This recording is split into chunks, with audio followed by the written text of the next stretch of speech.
At 82 years old, Paul McCartney has nothing left to prove.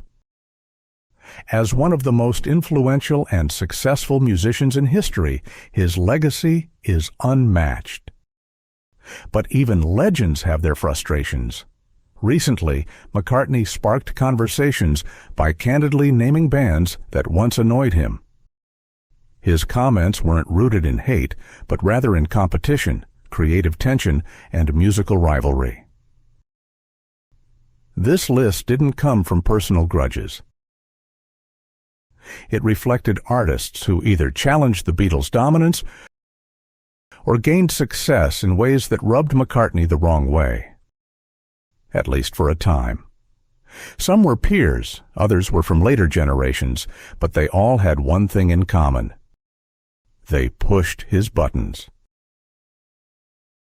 The Rolling Stones were perhaps the most well-known rivals of the Beatles. While the bands maintained a friendly competition, their edgier image directly contrasted the Beatles' clean-cut look in the 60s. McCartney admitted they were always trying to outperform each other. Led Zeppelin represented a louder, more aggressive brand of rock. McCartney respected their musical talent, especially drummer John Bonham, but disliked the over-the-top theatrics of their performances, which didn't align with his taste. In the 90s, Oasis boldly proclaimed themselves as the Beatles' successors. While McCartney acknowledged their songwriting talent, he found their arrogance, particularly from the Gallagher brothers, irritating. The Beach Boys weren't so much disliked as they were envied.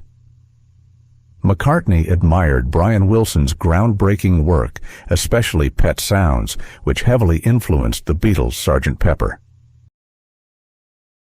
Their rivalry pushed both bands to reach new creative heights. The Byrds, with their jangly guitars and folk harmonies, arrived on the scene with a sound that closely mirrored what the Beatles were exploring at the time. Their chart success with Mr. Tambourine Man reportedly made McCartney feel the pressure to elevate his own songwriting. Despite these past tensions, McCartney today looks back on these rivalries with appreciation. The musical battles of his era helped fuel innovation and shape the direction of modern music. Whether he disliked these bands or simply felt challenged by them, there's no denying their influence. And the fact that they helped keep even a legend like McCartney on his toes.